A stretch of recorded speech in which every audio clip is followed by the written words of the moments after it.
say that a 35-year-old woman who is unmarried is a leftover woman, to me, is just that's absurd. Like I can't. Isn't he unmarried? Well, he's been divorced twice, so I mean, you know. And he's single now, right? He hold up. Oh, you know what? Before I say this, I just want to apologize because I feel like I caused this.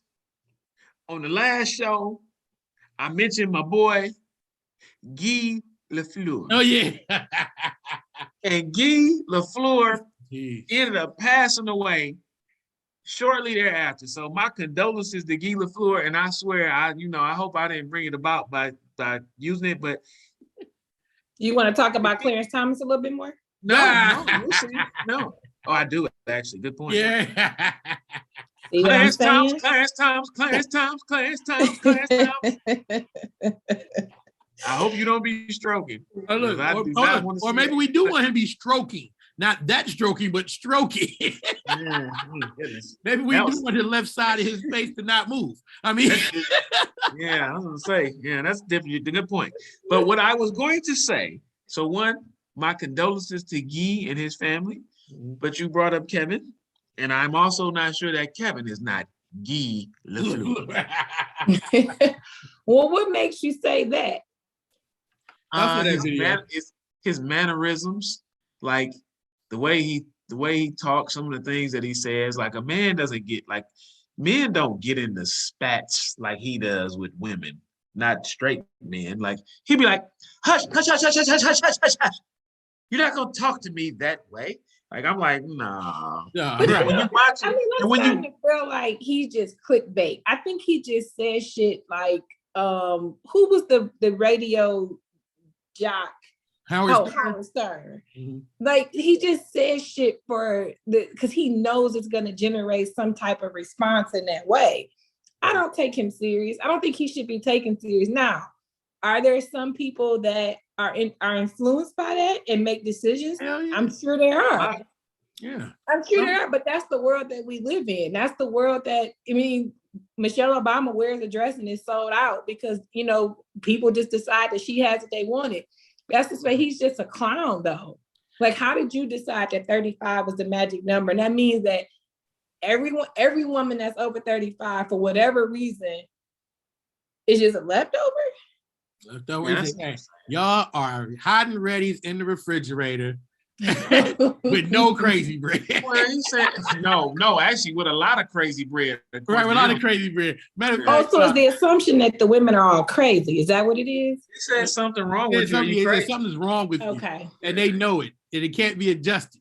He said if you're over a 7 or a 6 and you're 35 and not married, and his that means that there must be something wrong with you. And men are aware of that, so they pass you by. Hey, this is what I said earlier. I was cracking a joke. I was like, yeah, he said y'all are the spaghetti inside the freezer in the Tupperware container with the red ring around it that you can't get out. That's what y'all are.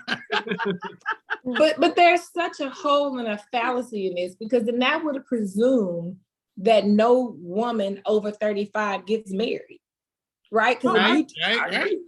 And so if you're just a leftover and men gonna pass you by, then ain't nobody 35 years old one day getting married because they consider leftovers, which we know is the furthest thing from the truth. Right. Do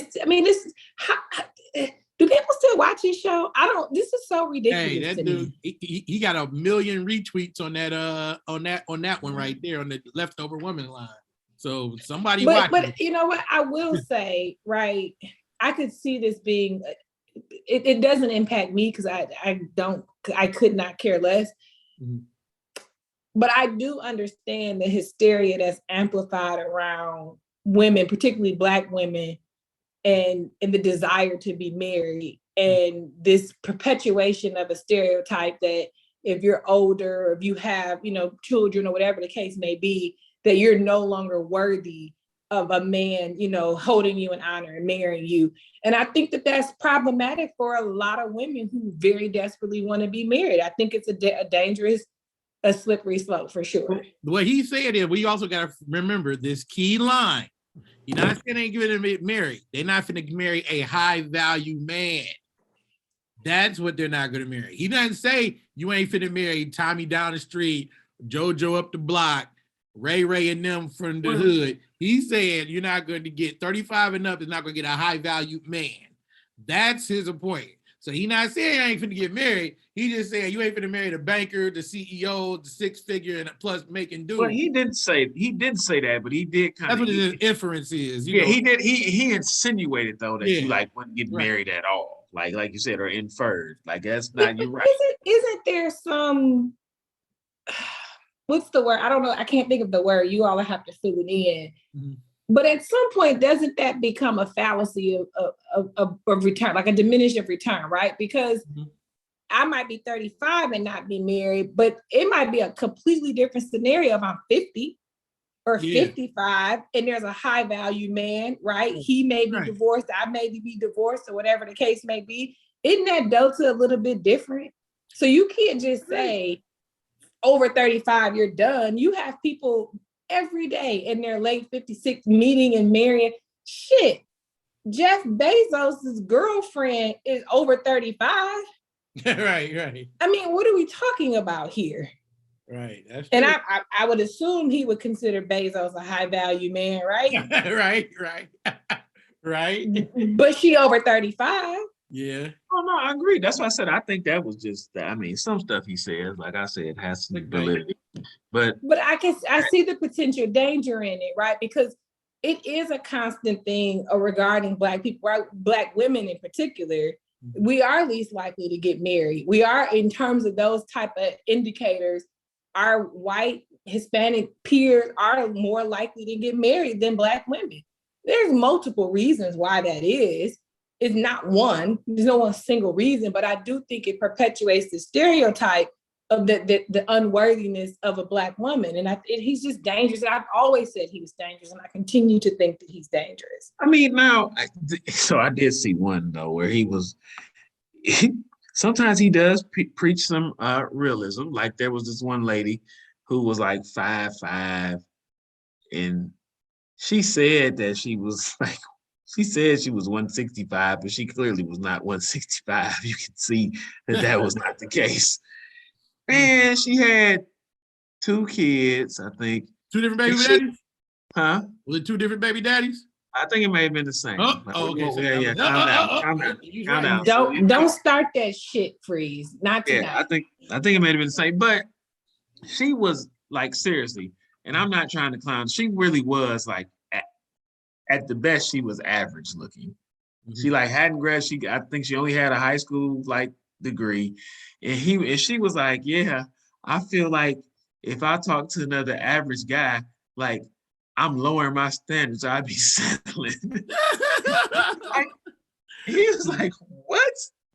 And so for something like that, I agree. He's like, it's nothing wrong. He was like, Mel, like you 5'5", you say you 165. I don't know if I believe that.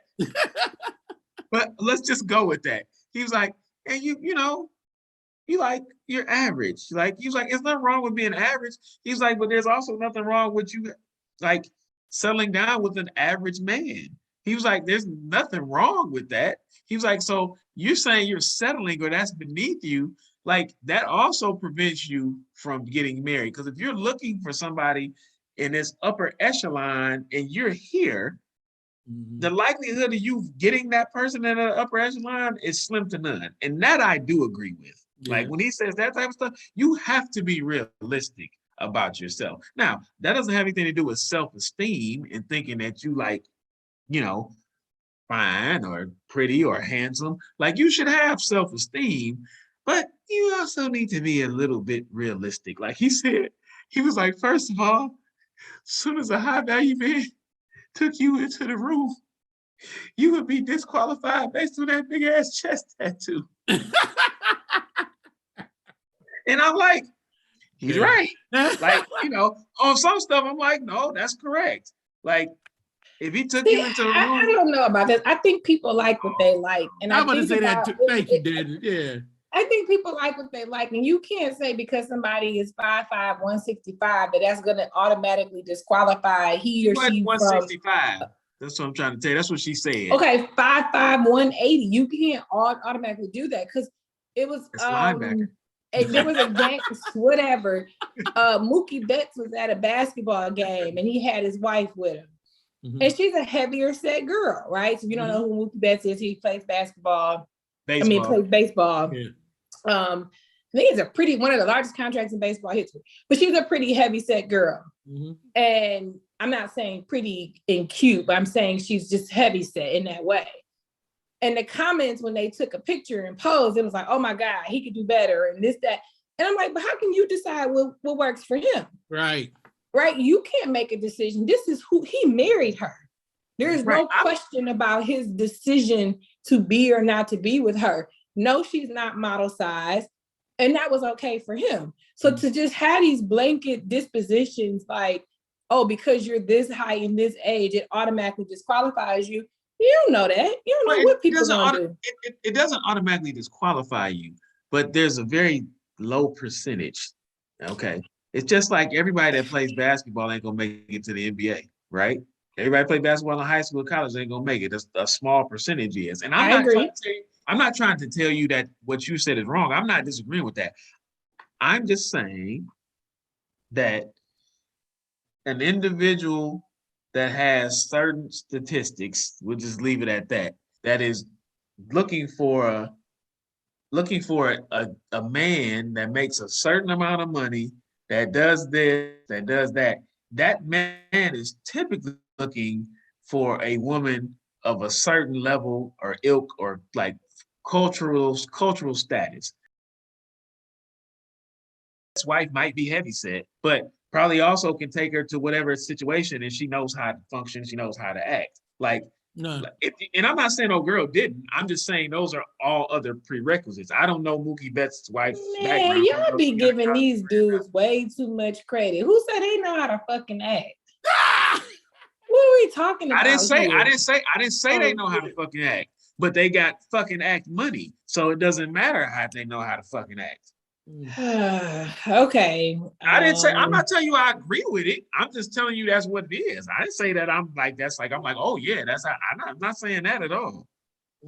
Yeah, but money don't buy you class. Money doesn't buy you, it doesn't mean you can walk in a room and hold yourself up just because you have money. We see that every day.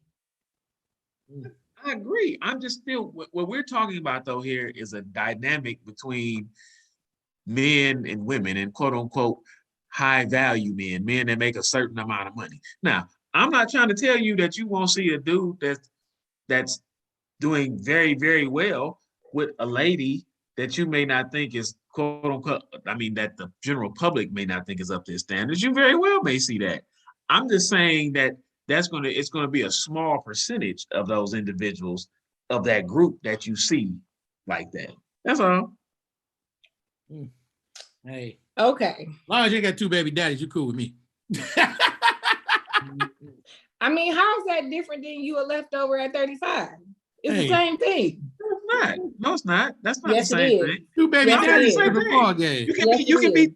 No, it's not. You can be 35 and you can be 35, be very classy. You may have had one kid. You may have no kids at 35. Mm-hmm. Just using that as an example. You may have a college degree. You may have a very good job. You just may be a lady who has decided that you hadn't found what you were looking for yet, right? That doesn't mean just because you turned 35. No, that's not what I'm saying. I'm saying Freeze's automatic exclusionary rule if you have two baby daddies is no different than Samuel's exclusionary rule that if you over 35 and unmarried, you're a leftover. Oh, okay. Yeah, that's his argument. It's not the same because you could be over 35 with 4 kids and one baby daddy, and I'm cool with that. You know what I'm saying? Like I said, you can have 4 kids, one baby daddy, and be 38 years old, and I'm cool with that. I'm cool. You know what I'm saying? All the 4 little baby kids got the same last name. I'm cool with that.